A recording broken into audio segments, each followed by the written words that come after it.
fine to say we are not all like this. It's fine to say I would rather see us elevate beyond this.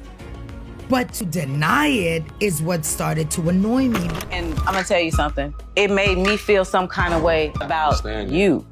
That's the real problem. But I didn't know it was gonna turn into all this. Oh, well, I didn't know it turned into this. There is always something that we can be learning, growing, perfecting, shaping, molding, right? The minute we stop evolving. Welcome back to Celeb Nook. Now who would have predicted that Kirk and Rasheeda, yes, Mr. Cheated Again and Miss Bostic herself would get cancelled for good like in 2025? It's giving end of an era, but honestly, the way things are happening, I don't even imagine anybody surprised anymore. The reason behind this dramatic fall from reality TV grace got the internet buzzing because word on the streets is Miss Mona Scott Young pulled the plug herself. And not just for the turmoil, sis said the pair wasn't following contractual norms, and to make matters worse, the populace just weren't watching like they used to. The love and hip-hop shine gone baby gone. And now Kirk and Rasheeda are out here pointing fingers, blaming everybody but themselves like they didn't have a whole decade of pranks on the H1. But let's go into the underlying reason this legendary partnership recently was severed off for good. Buckle up y'all, cause it's messy. So Kirk and Rasheeda have been riding with the love and hip-hop Atlanta since the very beginning. We're talking over a decade of cheating allegations, outside babies, open marriage claims, and Rasheeda rotating hairstyles while staying booked and busy with press tour.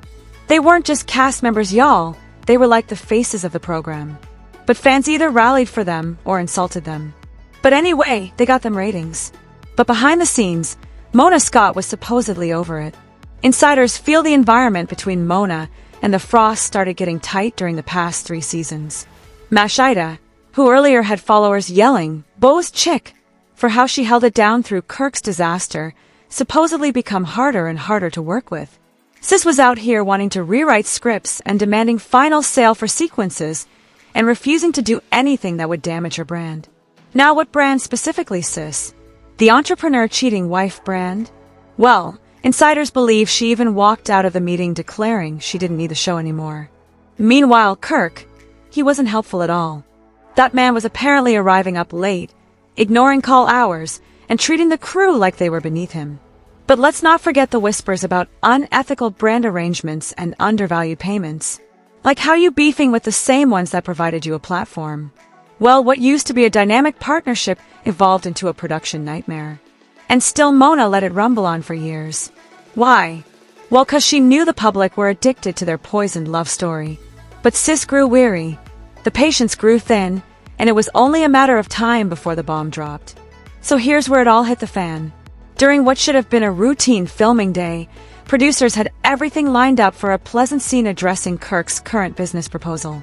Nothing too outrageous, but the second Rasheeda walked in, it was instant drama.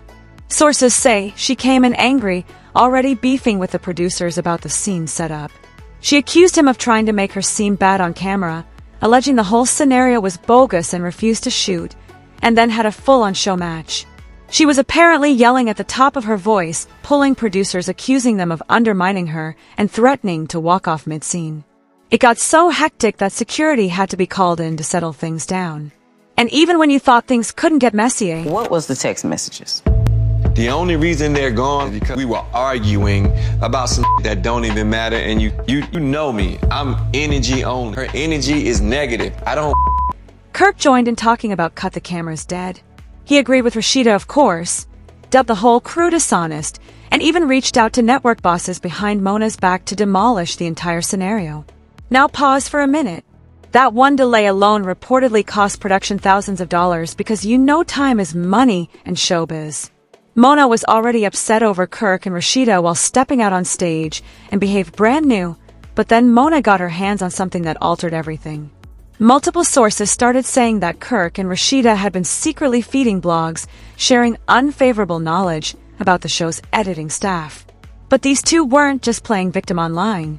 They were apparently in confidential negotiations with another network, offering a completely new reality program about their firm and family, and real-life challenges without Mona, without VH1.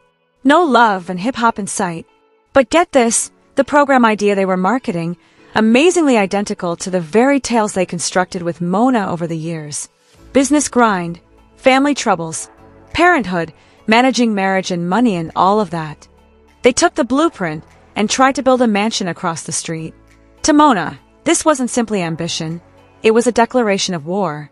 And these weren't just cast members anymore, they were traitors, utilizing the same platform that she'd given them to compete against her. So not only were they biting the hand that fed them, but they were trying to run around and sell the leftovers at their own table. But here's where things got even more strange.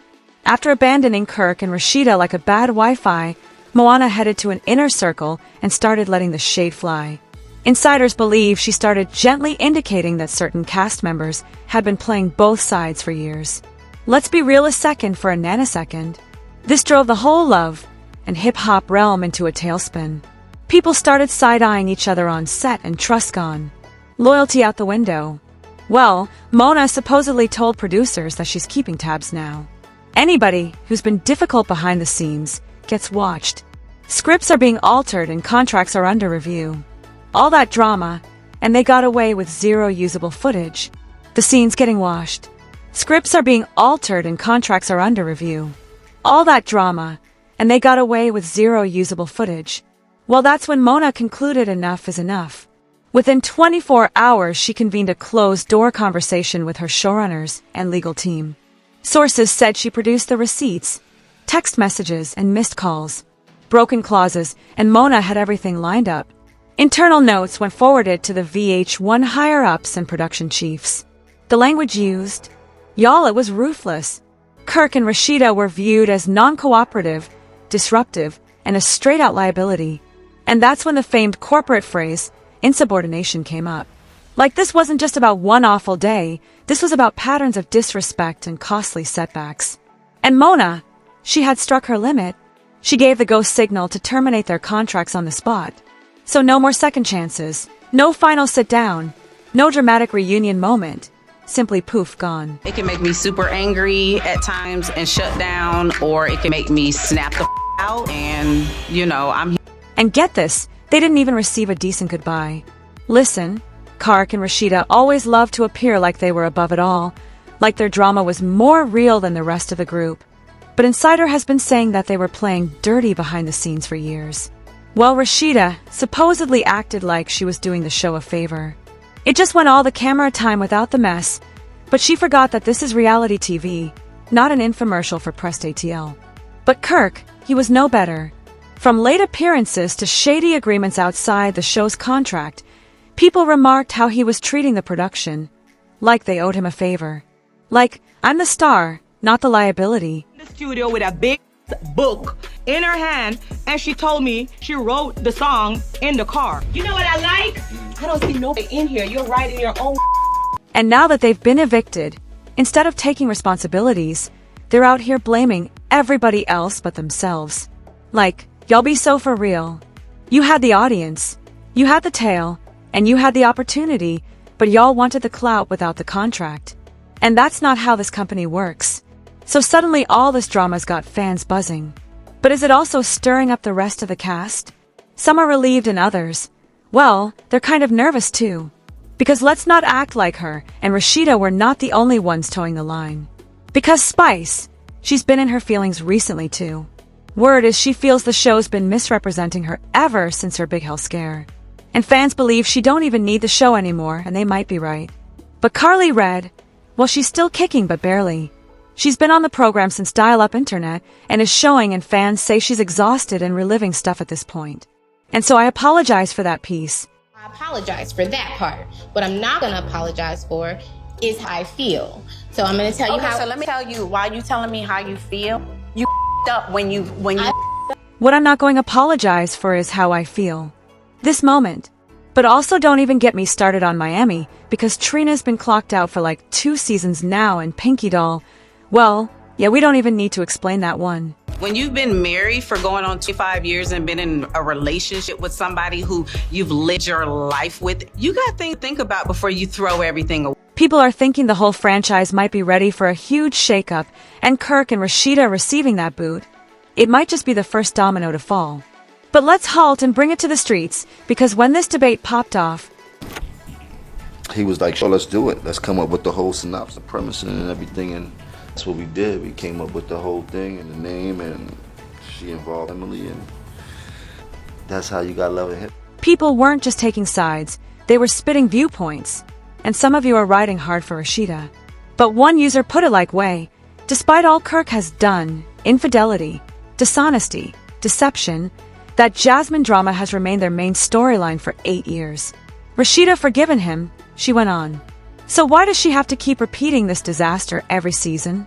It's tiredness, it's trauma, and it's not fair. But honestly, this is kind of where the discussion goes deep, because a lot of people agree.